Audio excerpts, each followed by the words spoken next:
Essa semana. Salve, meus queridos, vamos chegando. Vamos trocar uma ideia. Sejam bem-vindos.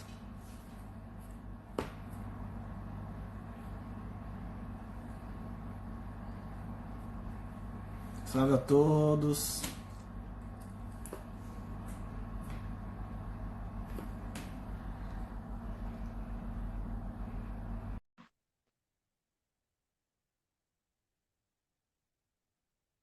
Seja todo mundo bem-vindo. Ah, agora foi. Agora foi. Que O coisa, né, Gustavo mano? Lima salvou a vida hoje. E aí, que bom que deu tudo certo.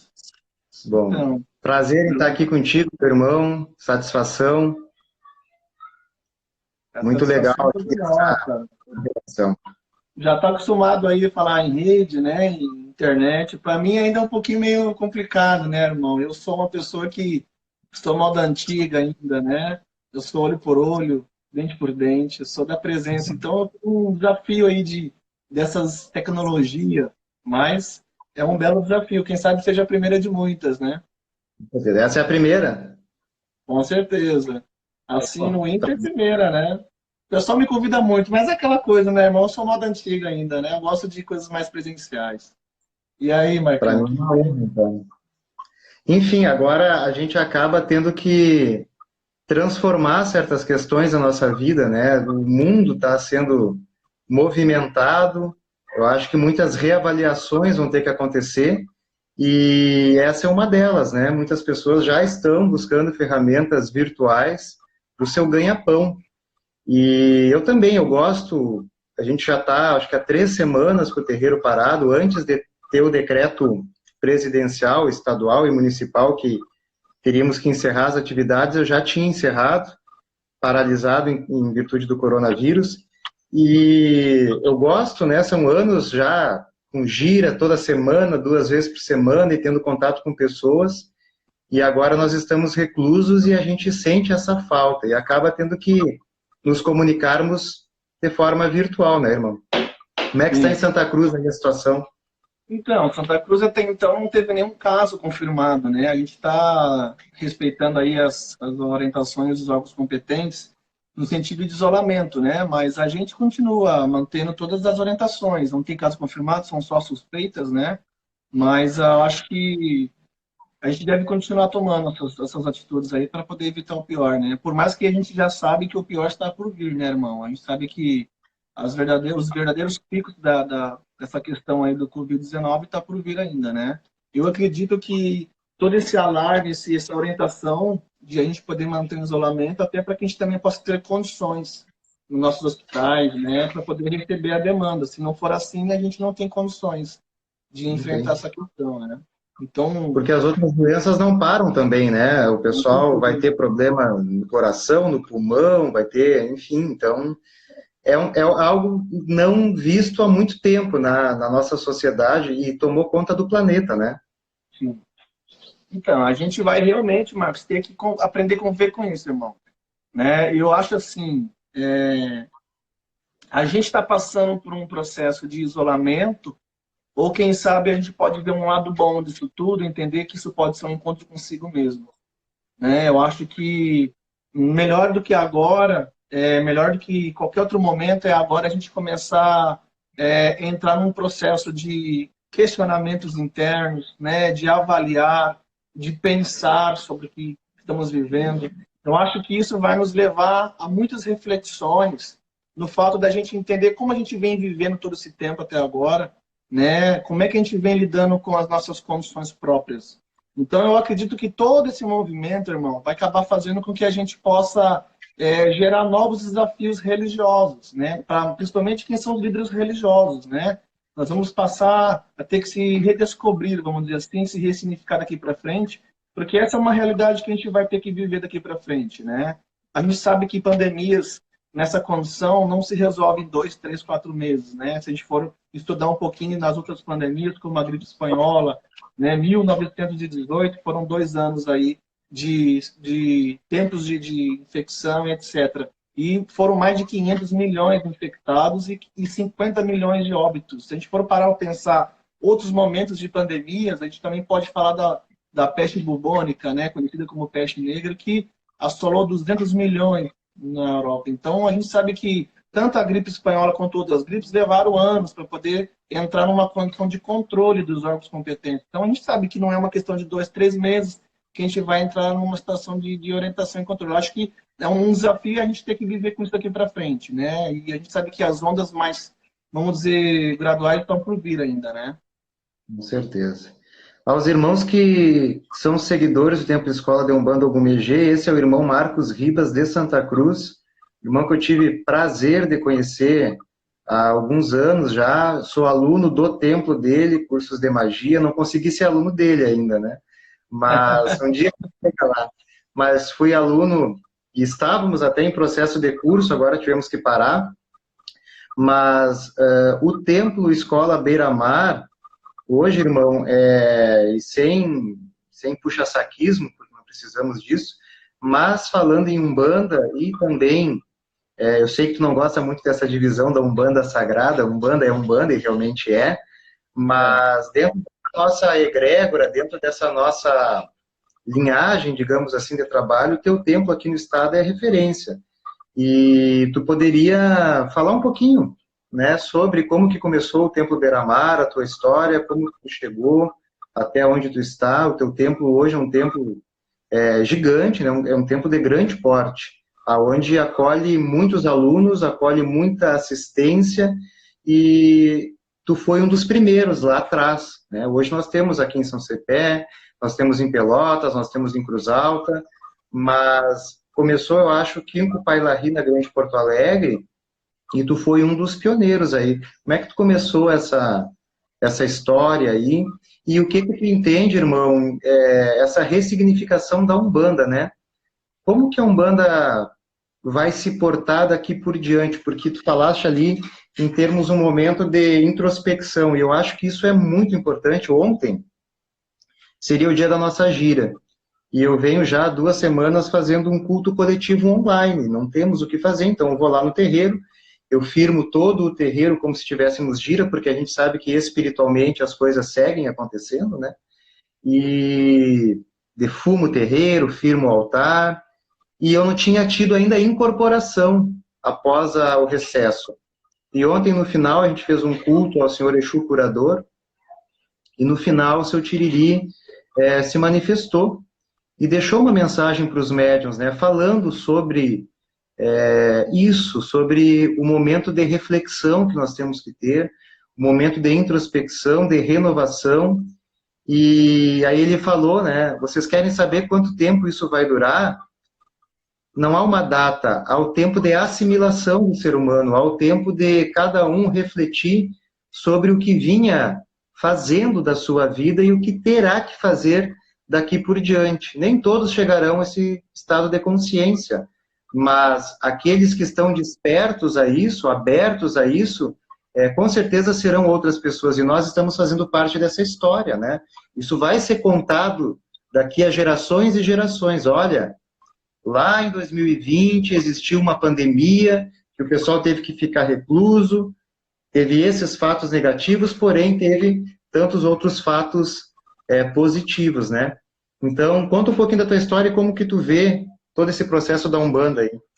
Então, Marcos, eu acredito assim, irmão, que a gente precisa chegar num momento, né, e as nossas vivências de terreiro precisam transbordar, né? Buscar entender que a Umbanda, ela está além das práticas de dentro do nosso terreiro, né? Então, eu acho muito bacana, com certeza. Então, eu acho muito legal que isso está nos levando a gerar novos desafios religiosos, né? Mais uma vez eu falo isso sobre líderes, né, sacerdotes condutores de terreiro.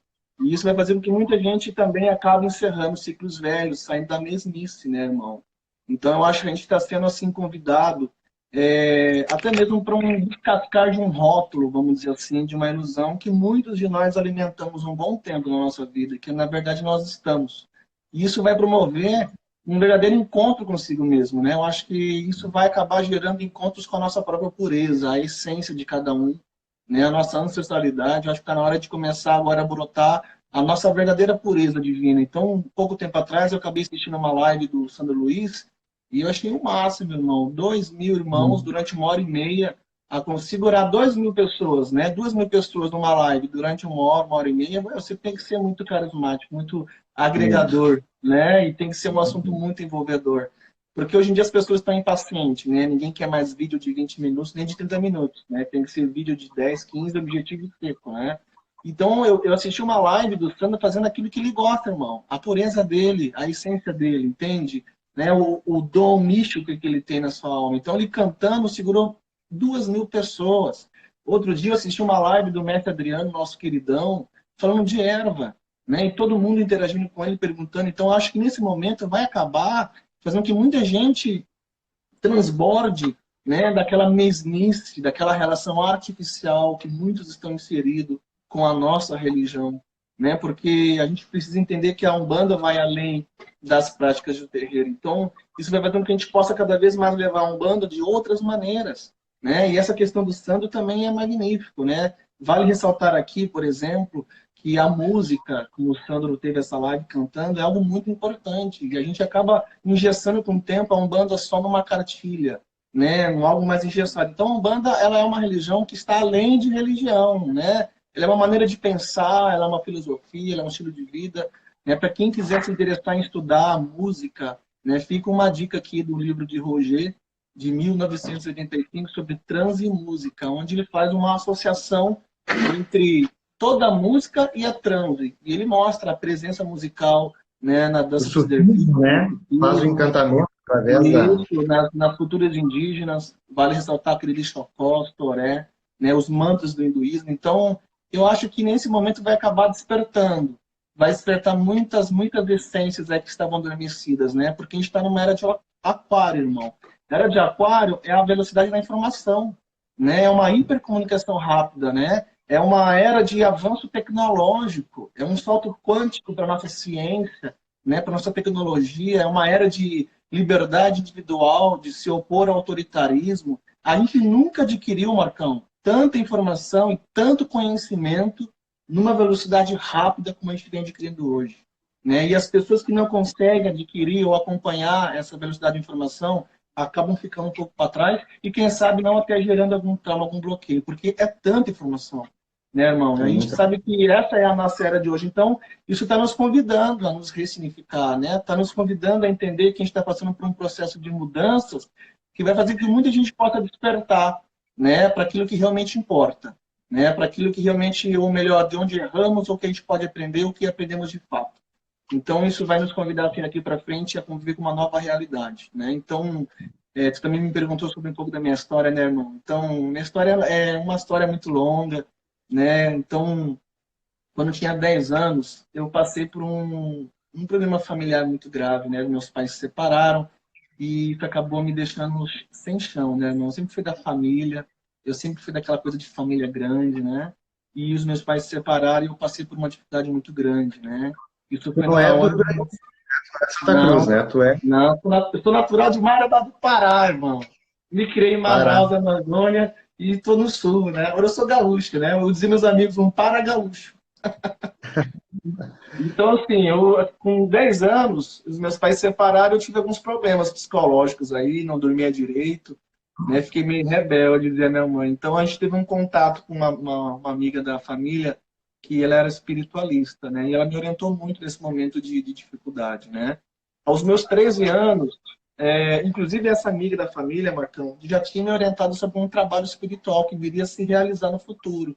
Né? Que tudo isso estava, de uma certa forma, entranhada nisso que viria a acontecer um pouco mais lá na frente. Né? Aos 13 anos, eu tive um problema de pele. Né? Eu tive uma sarna, que as benzedeiras chamam de doença do peixe, que você começa a ficar com uma sarna, descascar a pele. E aos 13 anos nada adiantava, foi feito de tudo. Minha mãe de novo recorreu a uma outra pessoa espiritualista na época, né, que fez um trabalho de cura, aqui da minha região, inclusive, também. E ela só também já trabalhava com a Umbanda e já tinha me alertado sobre que tudo aquilo ali estava atrelado a um trabalho espiritual que viria a se realizar ainda no futuro. Né? Eu me lembro que eu tenho uma vaga lembrança que ela me levou na frente de um altar. né, quando eu tinha esses 13 anos, e ela fez uma reza e eu acabei começando a passar mal, como se fosse uma incorporação, né? Daí minha mãe se jogou, me agarrou lá e disse, não, não quero, né, e etc. Depois, com 18 anos, o meu irmão entrou para a Umbanda, meu irmão mais velho, né? E ele acabou abrindo um terreiro. E aí, eu acabei entrando para esse terreiro e comecei a conhecer a Umbanda. E acabei me fascinando. E entrei num desafio de Exu, né, Marcão? Foi assim que eu entrei na Umbanda. Eu desafiei um Exu e acabei indo para a Umbanda. Né? Vou te Opa, contar essa história rapidamente. O meu irmão já incorporava os seus 7 cruzilhadas. Exu 7 cruzilhadas. são E eu sete. estava no terreiro, 7 cruzilhadas. Eu estava no terreiro dele, assistindo a gira, e ele me chamou. Né? E aí ele olhou e disse assim para mim, né? Se lembra aquela vez lá quando você tinha 10 anos, que você passou assim, assim, assim, que foi te falado assim? Se lembra quando você tinha 13 anos, que você passou por um problema de pele, né? Que foi te orientado? E ele foi me orientando e me relembrando de tudo isso, né? E ele falou, ó, então, chegou a hora de você entender o porquê disso, né? Você é um médio de trabalho espiritual, né? Você logo, logo vai estar aqui do lado de cá incorporando. Aí nessa hora eu desafiei o Exu. Eu falei, não, eu não incorporo. Né? Eu falei, olha, eu vou falar o seguinte, seu Exu, com todo respeito, né? Se eu incorporar como o senhor está incorporado no meu familiar, no meu irmão, amanhã eu entro para essa religião. Eu falei isso para ele. Aí ele olhou, ele tirou o chapéu, né? Ele deu aquela baforada no chapéu, me emociono me lembrando disso, né? E botou no meu rosto. Então, aquele momento ali para mim foi tão importante, porque a gente sabe que no início do desenvolvimento mediúnico são os momentos que a gente mais tem um contato com a Sim, nossa mas geral. espiritualidade. E isso até para que gere um impacto, né? Que você possa se abrir para esse mundo espiritual. Então, quando ele botou aquele chapéu na minha cara, apagou, deu um apagão, né? E a única coisa que eu tenho vagas lembranças, porque foi uma das incorporações mais profundas, né? Naquela época. Então, quando eu tive aquelas lembranças, quando eu realmente voltei sob o meu controle, sabendo onde eu estava na hora da rua, eu estava na calçada daquele terreiro. E eu estava Poxa, com a mesma roupa, né, muito suado, segurando um charuto já bem no toquinho do charuto, e olhei, eu estava na calçada de joelho de frente para a rua. E quando eu olhei para trás, estava o Exu do meu irmão no portão do terreiro e toda a assistência olhando. E aí, quando poxa, eu olhei para ele, me assustei. Eu olhei para minha esposa muito mais espantada, né? E aí, nessa hora, o Exu Sete Cruzados falou: amanhã a gente tem um novo umbandista. No outro dia, estava eu me batizando na Umbanda, mais ou menos pô, assim. que legal, irmão. Aí, aos 19 anos, eu acabei conhecendo a Mãe Esmeralda, de Cachoeira do Sul, que é uma das médias da velha guarda, que eu gosto de dizer, uma médium que a gente sabe que tinha uma incorporação inconsciente, uma semiconsciência muito profunda, né? Uma senhora de uns 80 anos que não sabia escrever, a assinatura era o dedão, né? Ela ia lá e marcava o dedão. Uma senhora de muita luz, de muito amor, né? Não tinha estudo, não tinha nada do que a gente tem hoje dessa escola da vida, dessa escola de Umbanda. Umbanda realmente para ela era botar alguém em terra. Pé no Então, chão. pé no chão, a Cabocla Jurema das Matas, né? Então essa cabocla, ela é muito representativa na minha vida, assim. Ela falou coisas da minha vida, da minha infância, tudo aquilo que eu passei. E ela foi o primeiro guia espiritual que olhou para mim e disse: olha, agora está na hora de você abrir o seu terreiro, né? Você já passou por tantas situações, tantos encontros místicos, né? Então está na hora de estudar uma edificada. E ela me orientou a abrir um terreiro. Eu ia me desenvolvendo uma vez por semana em Cachoeira do Sul com ela. E até que eu voltei para Santa Cruz para abrir o terreiro, e ela começava a me dar uma orientação à distância. E esse terreiro começou dentro da minha casa, meu irmão. Quando eu tinha 19 anos, praticamente. Poxa, Começou na garagem da minha casa. Meu novo, né? primeiro altar. Oi? Quantos anos isso? Desculpa, tu vai ter que contar a tua Isso idade, mas há já vai quantos? fazer, o terreiro, ele vai fazer 10 anos. Há 10 anos atrás. E Porque aí, hoje, né, esses dias eu conversei com um irmão também, João, ele é lá de Pernambuco, hoje ele tem 21 anos, mas ele abriu o terreiro também com 19 e 20. Hoje está mais comum, mas antigamente não via nenhum bandista tão novo, né? Era pessoas mais velhas, os dirigentes eram mais velhos, até que aquele médium aceitasse a missão de abrir um terreiro, ele passava muito trabalho, ele renegava, ele relutava, né? E tu foi uma exceção, então, abriu muito cedo. com 19 anos, por orientação da Cabocla Jurema, uma senhora que... A Mãe Esmeralda era uma menina que, quando ela teve as primeiras manifestações na infância, com 8, 9 anos, até então na região não se tinha um respaldo espiritual para que pudesse oferecer para ela. Ela foi levada para a Bahia, foi feita uma feitura para ela no Candomblé, depois ela retornou na juventude dela, pegando os 18, 19 anos, para Cachoeira do Sul, e aí se manifestou a Cabocla de Irma das Matas. Até então, ela passou a liderar e, vamos dizer assim, conduzir os trabalhos da Mãe Esmeralda. A Mãe Esmeralda ela tinha uma mediunidade, Marcãos, assim, de realmente da velha guarda, de pouquíssimos hoje em dia. A gente sabe que hoje em dia médios com esse grau, nesse calibre mediúnico, são muito poucos, né? Então, a Mãe Esmeralda, quando ela incorporava, ela falava alemão, ela falava outras línguas, né? Aqui na minha cidade, a gente tem uma tradição germânica. Meu sogro, falecido sogro, fala alemão. E muitas vezes meu sogro estava presente e via aquela cabocla falando alemão, né? E ele conversava em alemão com ela, uma senhora que talvez tinha dificuldade de falar até o português. Então eu vi eles chegando assim, mecanizados praticamente com a Mãe Esmeralda, né? A Cabocla Jurema. Ela tinha um trabalho também que ela incorporava doutores, né? Ela incorporava o doutor Bezerra e outros doutores também. Muitos outros vinham falando outras línguas, né? Falavam alemão, falavam línguas que a gente nem identificava. Então era uma senhora assim que deixou um legado assim de uma bagagem dos meses mais da antiga, né? Então ela me orientou, acabei abrindo o terreno na minha garagem. Na época, quando eu conheci a Mãe Esmeralda, faltou um detalhe, né? Eu estava desamparado quando eu conheci a Mãe Esmeralda sobre a Umbanda, porque faltava estudo, né, irmão? Todas aquelas belas perguntas, né? Por que isso, por que aquilo, o que é incorporação? Tu era mais novo, então tu tinha esses questionamentos, né? Com certeza. Aí a Mãe Esmeralda, a Mãe Esmeralda, não tinha esse conhecimento para me dar, né? Acabou que a Jurema, quando estava em terra, era a escola da vida. Mas aquela questão de escola, né? E eu sou muito questionador, eu sou muito de observar. Então, faltou muito isso para mim. E ela me deixava sempre claro isso, que, né, o que ela podia me ensinar, ela passava ao aprendizado. Mas também me ensinou a buscar outros estudos. E aí foi quando eu conheci a história do pai Rubens, né? Umbanda Sagrada. Eu fiquei sabendo da existência do mestre Rubens quando eu li um livro. Não sei se eu trouxe aqui. É o livro A Magia Divina, A Jornada de um Mago. Ele escreveu esse livro em 96, editora Cristales, eu acho. Acho que tá ali na frente da mochila ali. Pega pra mim ali. Tá ali na... Tem na mochila ali, mano. Então, não tem mais. Oi? Esse livro não existe mais. Não existe para vender, é só o que tu encontra, né?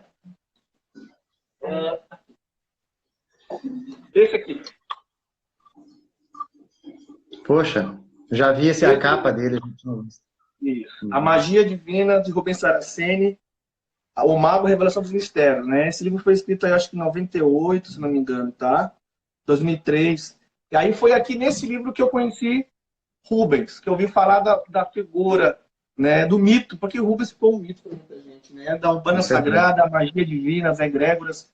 E aí eu comecei a procurar pela internet, comecei a ver as escolas de magia, os cursos de magia, né? Até que eu acabei entrando em contato com o colégio por e-mail.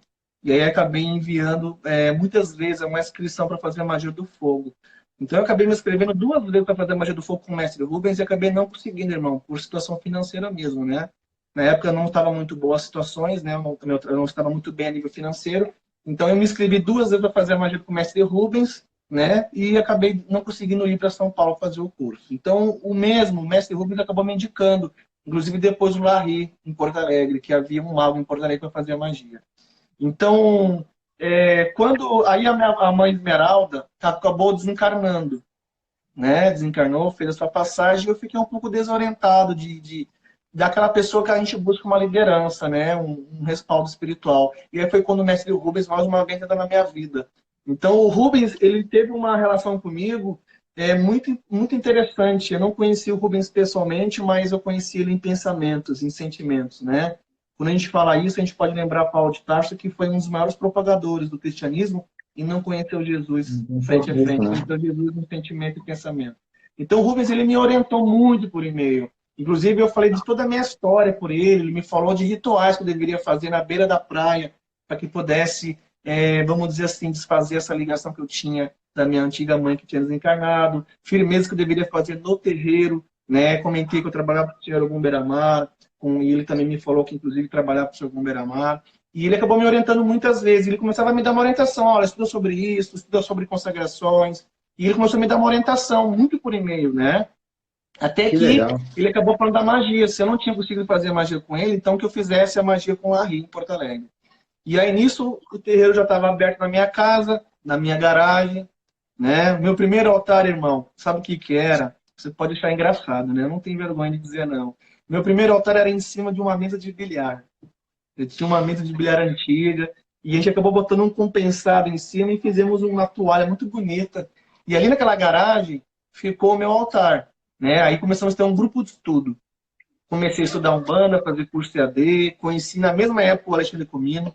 O Alexandre Comino já Sim. tinha lançado, recente tinha lançado o livro A História da Umbanda, e comecei a fazer, ler os livros do Rubens, ler os livros do Comino, conheci ele em São Leopoldo num seminário que ele deu, e aí eu comecei a fazer grupo de estudo na minha garagem. Então, aquele grupo de estudo começou com 10 pessoas, né? Na minha garagem, o altar ali, 2 sofazinhos e um fogão a lenha. E ali a gente começou a fazer estudo de Umbanda, a gente falava de Umbanda, o pessoal começou a chegar, outros irmãos que já estavam comigo no outro terreiro do meu irmão começaram a aparecer.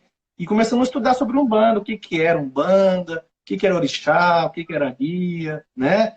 E aquele grupo de estudo Legal. começou a ganhar forma, ele começou a crescer, depois já era 15 pessoas, já era 30 pessoas, e aí já eram 40 pessoas, a gente começou a fazer desenvolvimento mediúnico na garagem, né? Até porque vieram outros médicos também que já trabalhavam em busca de um outro lugar. E a gente começou a fazer desenvolvimento mediúnico e grupo de estudo. E aí começou mais desenvolvimento mediúnico. Depois de um ano, mais ou menos, assim, nesse grupo de estudo com desenvolvimento na garagem, começou aos atendimentos espirituais, né? Pai Beramar foi lá e autorizou alguns atendimentos porque muita gente vinha de todos os lados. Aconteceu, irmão, acho que umas 3 giras. 3 giras aconteceram na garagem para chegar no momento de entender que não dava mais, né? Minha casa já não tinha mais lugar, eu trabalhava numa fumageira na época, então eu chegava às 6 horas, a gira começava às 19, né? Eu entrava na Poxa. minha casa, já tinha gente na sala, eu ia no banheiro, tinha gente no banheiro. Passava na cozinha, tinha um monte de gente na cozinha, né? E Normal. aí minha esposa, meus filhos, tudo lá. Então eu comecei a ver que não dava mais. Aí o pai falou, olha, tá na hora de a gente edificar um terreiro, né? Na terceira gira, já não deu mais para fazer na garagem. Então aí começou a história do Templo de Umbanda Beira-Mar. A gente alugou uma casa, né, aqui em Santa Cruz do Sul, no bairro Arroio Grande, e lá a gente começou a abrir as portas, estudar, desenvolver e prestar caridade. Nesse meio tempo eu fiz as magias com o Mestre Larry, né? Comecei a fazer os graus de magias com o Eu Larry, me conta fiz que tu fogo. mandou vários e vários e-mails para ele e ele, o que que eu quero indo para Santa Cruz e não vou, de E, repente ele aham, pediu. e para tu ver como, podia ser, como era a resistência, né? Porque eu me inscrevi uma vez para fazer com o Larry e não consegui fazer. Eu acabei me atrapalhando com as datas. Aí ele me mandou um convite de um sacerdócio, do mestre, na época, o sacerdócio foi Adriano Camargo. E eu falei, olha, então agora é hora, eu faço sacerdócio aí e tu faz a magia aqui em Santa Cruz. E aí ele veio fazer a magia do fogo aqui em Santa Cruz, no nosso terreiro. Né? Na época a gente fechou uma turma boa, de uns 40 alunos, né, dos médios da corrente. E eu comecei a fazer sacerdócio no terreiro do Pai Larry, com o Pai Adriano Camargo. E gostaria agora até de deixar aqui claro que eu tenho um respeito muito grande, irmão, um respeito, um amor de outras vidas aí pelo meu irmão, queridão, Larry Carletti, que para Sim, mim é um pai fiz uma espiritual e live um com mestre. ele esses dias e o pai Larry, eu disse para ele, e disse sem falsa também modéstia, sem querer puxar o saco, mas o Larry ele é uma grande autoridade para nós, porque ele trouxe, né? Ele criou esse universo aqui no nosso estado. Poderia ter sido outro? Sim, mas não foi, foi ele, né? Então ele teve todo o esforço de ir a São Paulo com dificuldade, de ônibus, de iniciar o trabalho, porque não deve ter sido fácil, né? Ele não era nem um bandista, então ele não tinha um grupo, né? Ele começou um grupo. Então o Pai Larry, ele merece todo o nosso respeito, nosso amor, a nossa consideração, nosso carinho para sempre. A gente deve sempre reconhecer a figura do mestre Larry, porque se não fosse ele, eu acho que nada disso teria acontecido, irmão, né? E, ao mesmo tempo, também deixo aqui as minhas reverências, meu respeito, meu amor pelo meu pai espiritual, Adriano Camargo, herdeiro da Jurema, a qual eu fiz sacerdócio com ele. E digo que ali eu ganhei mais um pai, né? Eu gosto de dizer que eu tenho muitos mestres, né?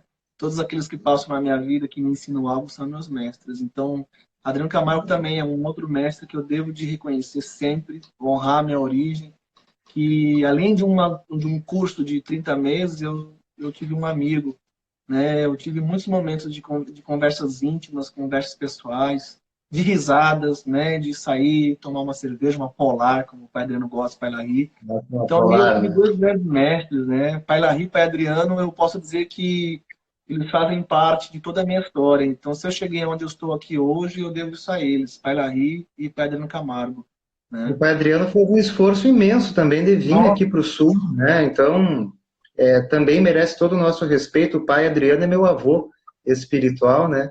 Por causa do sacerdócio.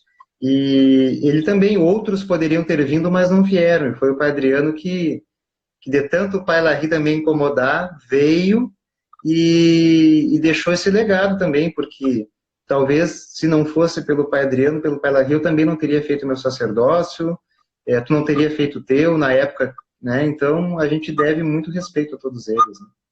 sempre, né? Adriano e Larry, para nós, sempre vai estar ali. Então, de lá para cá não parou mais, né, Marcos? A gente acabou botando a mochila nas costas. Através do pai Adriano, eu conheci o pai Ronaldo, fui para São Paulo, conheci o terreiro do pai Adriano, conheci outros irmãos de São Paulo, conheci o Robson, Andriane, conheci Comino, conheci toda essa turma.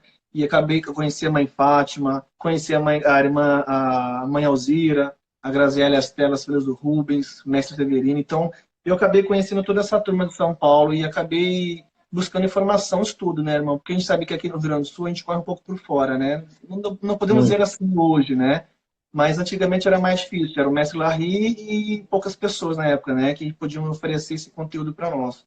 Então, o Larry e o pai Adriano foram as pessoas responsáveis pelo meu trabalho, pelo Templo Beira-Mar.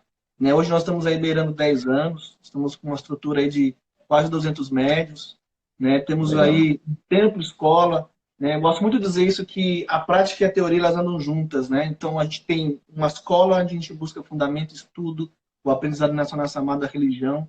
Nós temos um templo de desenvolvimento mediúnico para médios. Então nós estamos aí com curso de magia, curso de umbanda, sacerdócio.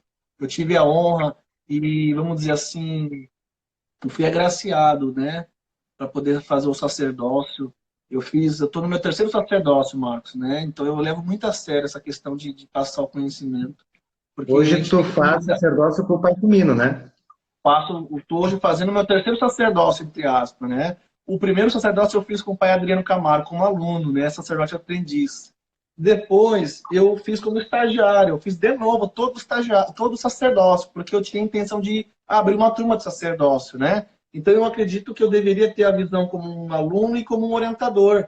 E eu me lembro que algumas vezes, durante o sacerdócio, que eu estava estagiando com o pai Adriano, ele me permitia alguns momentos falar para aquela turma, até para exercer o grau, para mim começar também a desenvolver essa questão. Então, eu fiz o sacerdócio uma vez como sacerdócio aprendiz, depois eu estagiei mais uma turma, né? Então já são aí, ser um sacerdócio há 2 anos e meio, já são 5 anos de sacerdócio, Muito se for bom. pensar assim, né? E aí comecei agora a fazer também sacerdócio com o mestre Comino, que é outro queridão, outro mestre, dispensa comentário, né? Acho que o Comino aí é um cara que é um exemplo para muita gente e vem cada vez mais Muitíssimo. funcionando um trabalho encantador, transformador para muitos de nós. E eu acredito que todos nós aqui temos ele como uma referência também, uma referência, né, religiosa da nossa amada Umbanda. Então, estou fazendo o sacerdócio com o mestre Comino, já estamos aí indo para o último ano, e agora, com essa questão toda, vamos ter que reavaliar como vai proceder, né? Mas a gente aguarda as informações que ele posta no grupo. Mas é isso, né, Então, irmão? irmão, lindo, lindo a tua história e digo assim, tu, para mim e para tantos outros irmãos, também é uma referência pela tua história, pelo teu legado e é muito satisfatório para mim poder conviver com todas essas pessoas também. Eu tive o prazer de conhecer a tua casa, a Mãe Adri, o teu terreiro. Tive o prazer de, dentro do teu terreiro, também conheci rapidamente o mestre Severino, o Sandro Luiz, que tu conseguiu trazê-los para cá. Fiz sacerdócio com o Pai Larry. Tenho Tu falou uma sobre o amizade. Luiz Marcos. Rapidamente, nós estamos organizando um show curador da fé aí, viu? Opa, Não tá certo a data. Então, assim que tiver tudo certo, aí a gente anuncia aí nos próximos meses. Aí. Quem sabe para o segundo semestre, vamos ver, tá bom? tamo junto. E, bom, o Sandro, como tu disse, ele tem alcançado. O Cláudio entrou agora há pouco, que é outra pessoa que eu tenho uma amizade. Eu acho que Cláudio esse Ricolino. amor pelo pai Adriano, eu tenho esse amor pelo Cláudio, porque o pai Adriano eu acabei não tendo muito convívio, né?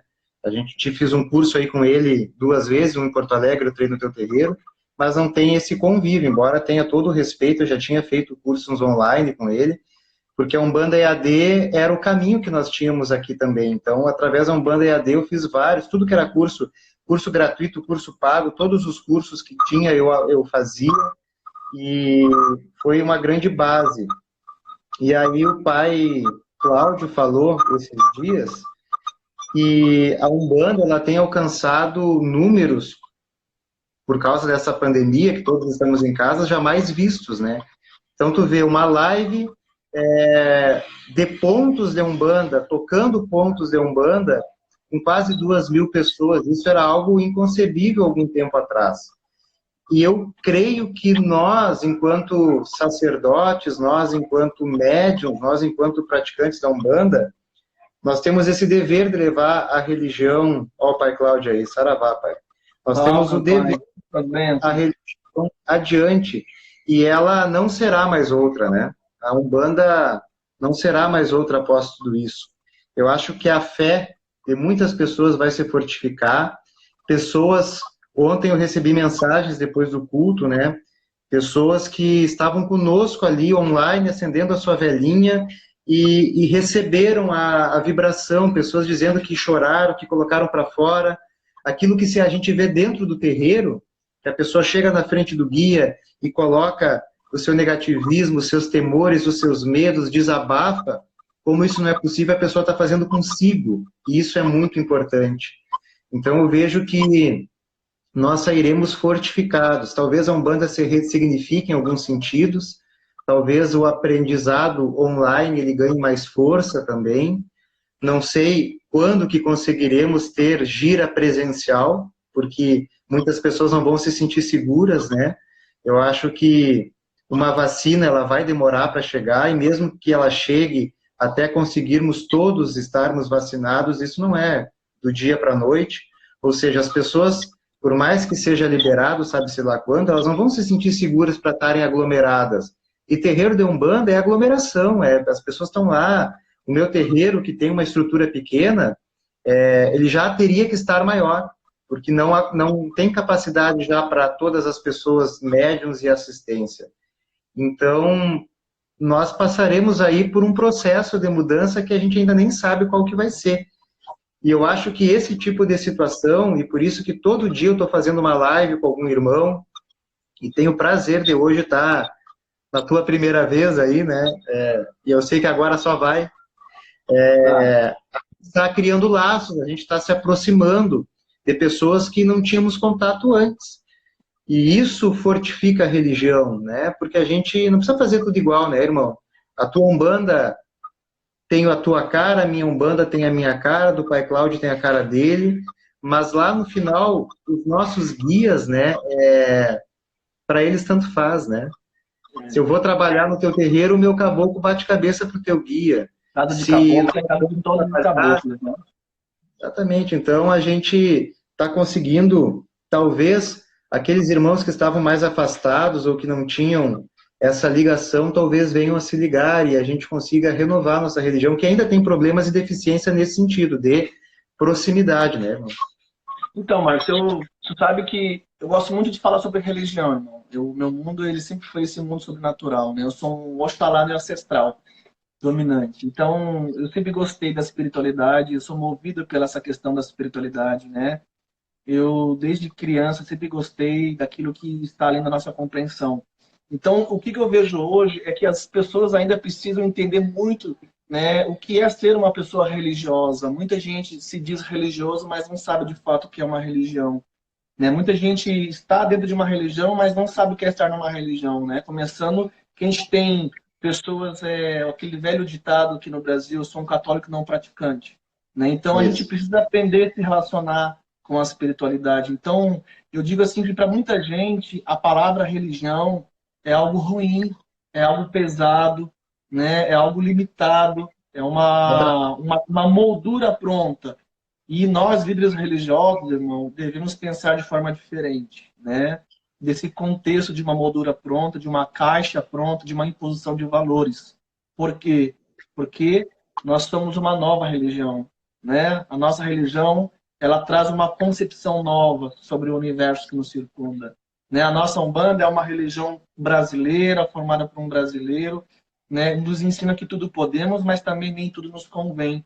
A Umbanda, ela vem, enquanto uma religião, nos ensinar a ter uma liberdade de pensamento, né? Nós temos uma liberdade de pensar nessa amada religião. Então, além de nos ensinar, vamos dizer assim, por intermédio de Exu, à nossa esquerda, conhecer um pouco das nossas sombras, né? Mesmo as nossas projeções. Então, muita gente está dentro de um contexto religioso, mas esquece de entender o que representa ser uma pessoa religiosa, né? A gente pode ir ao encontro de tentar encontrar até uma interpretação na etimologia da palavra religião, por exemplo, né? Muita gente entende religião de uma etimologia popular que vem do latim religare, né? Essa etimologia, esse pensamento vem de Lactâncio, um escritor filósofo, né? Que era um autor entre os primeiros cristãos e um dos fiéis conselheiros do primeiro imperador romano cristão, Constantino I. Né? Então, para Lactâncio, religião vem de religare, porque ele acreditava que todo ser humano precisava religar a um Deus. A mesma tese defendida por São Tomás de Aquino, que religião vem de um religare, porque para ele, todos nós temos o pecado original, estamos afastados de Deus. Então nós precisamos recuperar esse religar divino.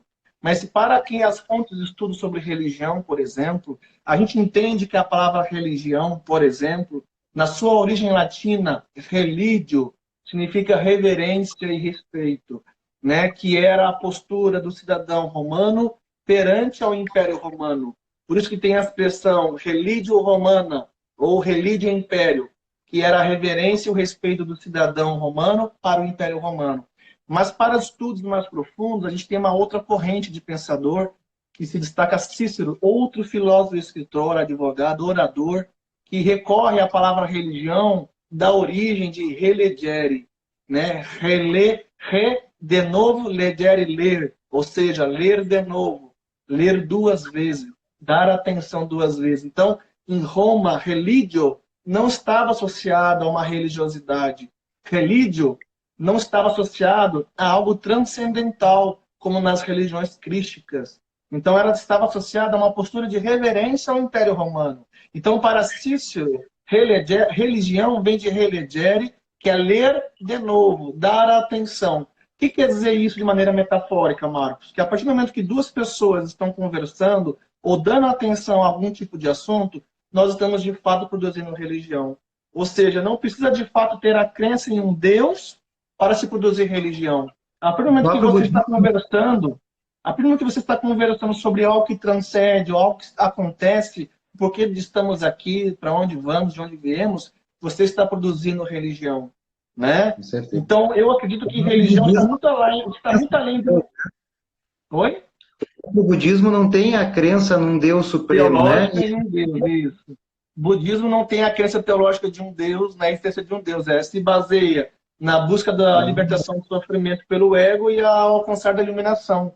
Né? Então, para mim, religião é muito além de um religar e de um ler de novo, dar uma atenção duas vezes. Para mim, religião pode ser uma maneira de pensar, religião pode ser uma maneira de amar, religião pode ser uma maneira de viver, pode ser um estilo de vida. Né? Alguns outros autores escrevem seus livros, como por exemplo Bert Hellinger, ele fala que nada adianta você ser um meditador se você não ama o próximo. Né? Então, essa é a questão que a gente está passando hoje. Eu acho que a gente está precisando ressignificar o que é ser Umbanda, né? O que é estar na Umbanda. Eu acho que a Umbanda está na... né? O Pai Comino tem esse jargão, dentre tantas frases, né, que às vezes as pessoas não compreendem, e eu demorei um pouco para compreender entre estar na Umbanda e ser Umbanda. Há uma diferença imensa. Hoje, embora ainda tenho muito a aprender, embora seja um eterno buscador também, mas eu entendo que eu sou Umbanda, porque a Umbanda ela faz parte da minha vida dia e noite. Eu vivo dela e para ela. E isso nem todo mundo alcança, não que eu seja iluminado por ter alcançado, mas muitas pessoas estão ali única e exclusivamente por interesse, para receber algo em troca. Há ainda um pensamento que nós, enquanto praticantes da Umbanda, fazemos a caridade. O Pai Comino e o Pai Queiroz escreveram aquele livro Caridade, Amor e Perversão. E ali, aquele livro, quando eu li a primeira vez, eu fechei e ele disse, não, eles estão loucos. Porque durante 14 anos eu aprendi que eu fazia caridade. E como é difícil nós nos ressignificarmos. Aí eu reli o livro. E quando eu releio ele, eu tenho um outro olhar. Ou seja, a gente demora e luta contra aquilo que foi automatizado, né? Então, essa questão da religião, ela está automatizada no nosso inconsciente. E é Fora muito que a gente difícil. está herdando uma consciência também católica cristã, né? Do pecado original, né? De sabotar em certos aspectos da sua vida, né, irmão? Nós temos umbandistas que vão batizar o filho na igreja, porque, né, ainda acham que Assim, a tem que gente ter aquele ainda batismo. tem, a gente tem umbandistas que buscam se filmar ou buscar uma feitura no candomblé. Ou seja, a gente tem muito, muito o que aprender. E nós, enquanto professores e eternos aprendizes, né, nós temos essa missão de aquilo que a gente aprende e toma como verdade levar adiante. E é importante salientar que essas verdades, a gente muda elas também, né?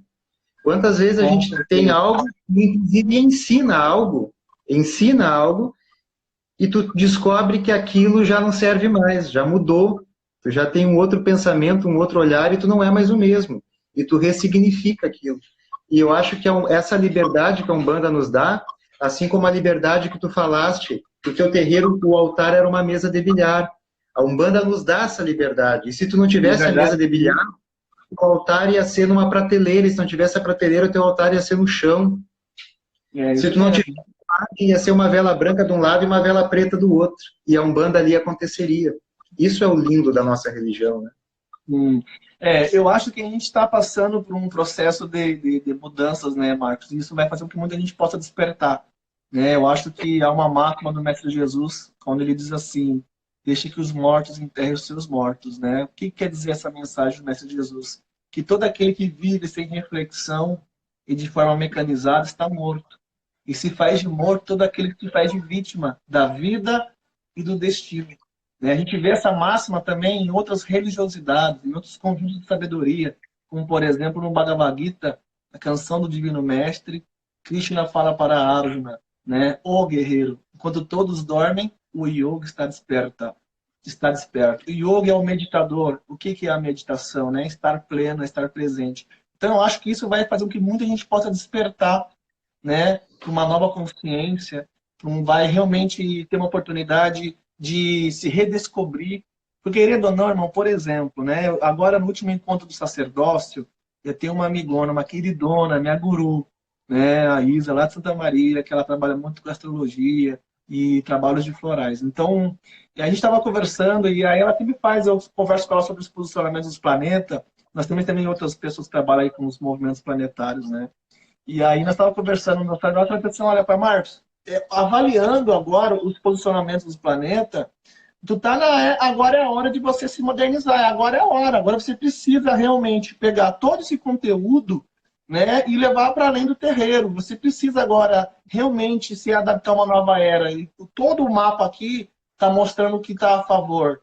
Né? Aí eu saio do curso sacerdócio, uma outra filha espiritual me chama Pai Marcos, o pessoal, gostaria muito que o senhor fizesse um curso EAD, uma live EAD, né? Aí eu vou lá, posto um convite no Face, o pessoal escreve, tem EAD, tem opção online. Então, acho que todo mundo vai passar por um momento agora, Marcos, que realmente vai ficar ao encontro daquilo que tem em si, né? Aquilo que traz em si, né? A sua pureza, a sua essência divina. Então, a gente está buscando se modernizar. Querendo ou não, eu estou aqui fazendo uma live, né, irmão? Eu sou a moda antiga, eu já te disse que eu sou de calor humano, né? Mas agora também me obrigo, daqui para frente, né, levar um bando além das paredes do meu terreiro. Né? Eu continuo auxiliando pessoas pelo WhatsApp. Né? Aquilo que eu vinha fazendo presencialmente no terreiro, eu estou fazendo agora online. Né? Todos os dias eu converso com muitas pessoas pelas redes sociais e continuo orientando cada um deles. Né? Não é mais na minha sala, não é mais no meu terreiro, mas é à distância, não deixa de ser igual. Então, acho que agora a gente precisa entender que a gente está passando por uma realidade e esse é o caminho. O caminho é esse, é oferecer várias ferramentas, é mostrar um bando além das paredes do seu terreiro, né? Então a gente está aí E se modernizando, se desafiando. eu acho que essa proximidade virtual, ela A própria espiritualidade vai se adequando ou nos mostrando o caminho. Veja só, como eu te disse ontem, nós fizemos uma firmeza e pessoas me relataram depois que se sentiram muito bem elas ativando na sua casa, coisa que talvez nunca não fariam antes, porque elas iam no terreiro buscar. E hoje, talvez, as pessoas comecem a mudar e, ao invés de ser buscadores ou levar o terreiro como uma bengala, eles serem o sacerdote de si mesmo. Eles ganharem ferramentas, na sua casa, ter as suas velhinhas, lá o kit macumba, né, que a gente brinca, e no momento de dificuldade, fazer as ativações para si. Veja só, na própria magia divina, nós nunca, e eu sou novo na magia divina, mas conversando com o Cláudio, conversando com o Pai Larry, nós nunca tínhamos pensado em fazer uma ativação de magia para o planeta. Porque a magia sempre foi focada e direcionada. E veja só, né, foto com milhares centenas de imagens que te mandaram daquela ativação que foi feita de forma coletiva. Tu já falou isso e eu me lembro que o mestre Rubens, ele mostrou a cerejinha do bolo, né? Então há muito mais do que se descobrir. E eu conversava com a Fernanda, minha namorada, que a gente está se encontrando, a gente está descobrindo novos caminhos e foi no momento certo. Parece que o pai talvez não tenha sido de forma proposital, mas a própria magia divina, a teologia, todo o legado dele veio num momento que hoje nós temos uma fé segura. Hoje nós temos como falar para as pessoas e elas nos ouvirem e sentirem segurança no que nós estamos falando. E elas ressignificarem a sua fé através dessa segurança. Porque ninguém mais vai naquele de, é assim porque é assim porque eu aprendi, é assim porque tem que ser. As pessoas são questionadoras. E muitas pessoas se afastam das religiões por não encontrarem respostas. E hoje na Umbanda nós temos muitas respostas.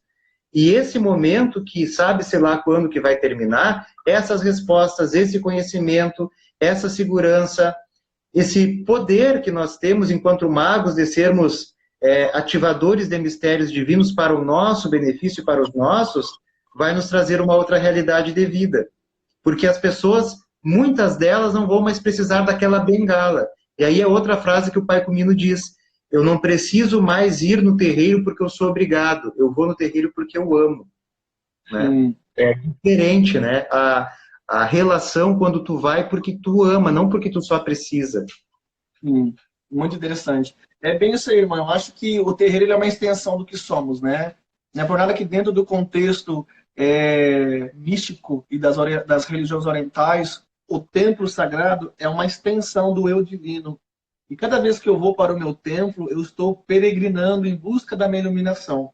Não é por nada que dentro de um templo a gente tem toda ali a realeza divina daquilo que representa para nós, que está acima de nós. Então, cada vez que a gente se motiva para ir para o terreiro por amor, e entende que faz uma parte do que eu estou em busca da minha iluminação. Então, a gente está na hora de entender que o nosso templo, além de ser a nossa base, também somos nós, um templo vivo, né? Onde a gente deve cuidar e não mortificar o corpo, como dizia Mestre Jesus. Então, eu acho que está na hora agora de a gente começar cada vez mais, irmão, seguir essas orientações que a gente falaste, né, irmão? Então, está na hora de a gente realmente... Branca, né? Quando a gente acende uma vela branca para Pai Oxalá, pedindo nesse momento paz, tranquilidade, o nosso lar se torna o templo, a nossa casa se torna sacra, né? Ali, naquele momento, aquela conexão, abre-se através daquela simples vela branca um portal para o sagrado. E então, talvez, nós tenhamos que compreender que a nossa casa, o nosso corpo é a morada do nosso espírito. E a casa que muitos de nós vínhamos só para dormir, hoje ela é um templo, porque nós não conseguimos ir ao templo físico, à igreja, ao culto evangélico ou ao templo católico. Então, hoje a nossa casa, e eu tenho incentivado os meus médiuns a semanalmente fazerem isso, nos conectarmos. Ontem veio uma orientação do seu Tiriri, que ele trouxe do Pai Tomé, que na próxima terça-feira, os médiuns que já têm segurança mediúnica, permitam-se na sua casa, em um momento acordado, receber o seu guia. Porque todo aquele que já possui um domínio sobre a sua mediunidade, né, já possui, alcançou uma maturidade entre espiritualidade e mediunidade manifestada, pode sim, dentro da sua casa, dentro de uma coerência, né, de uma postura de respeito ao sagrado, permitir assim que a gente possa ter um contato com a espiritualidade, né?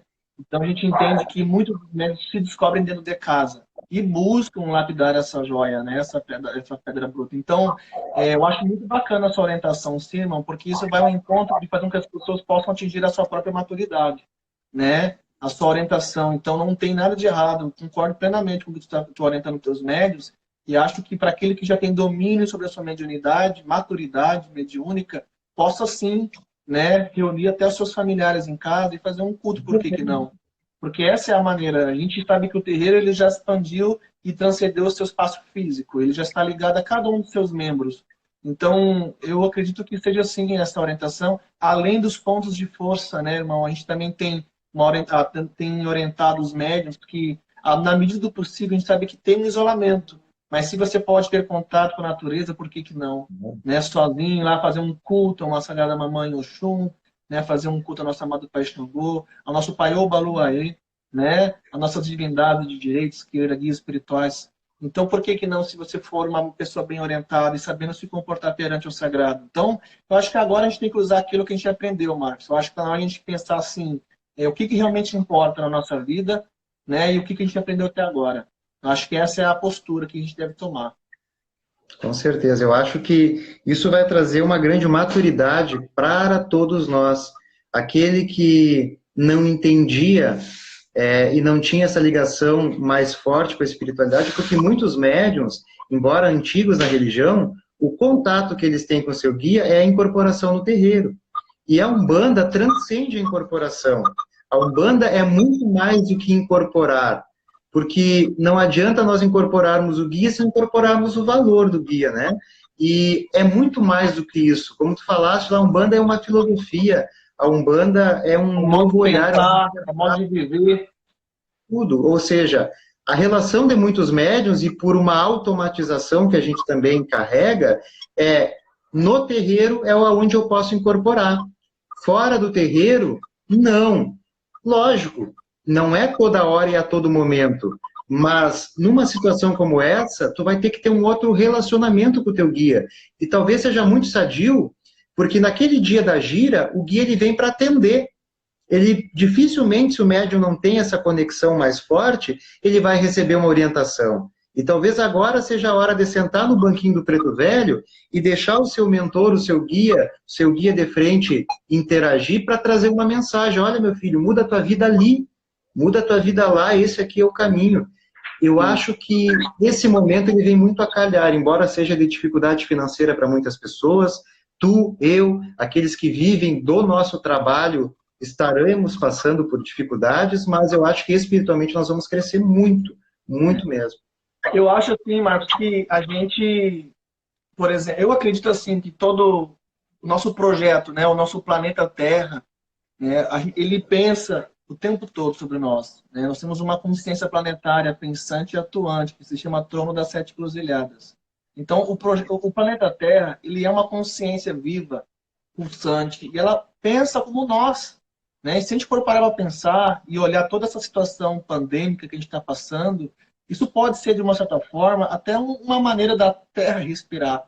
Porque se você olhar em contrapartida, o que vem despoluindo rios, né? O que vem tá aparecendo aqui, Marcos, que vai acabar a live em 20 segundos aí. A gente volta como é que é, irmão? Vamos voltar, vamos lá. Vamos seguir o papo. Então, vou ter que encerrar aqui e te chamar de novo.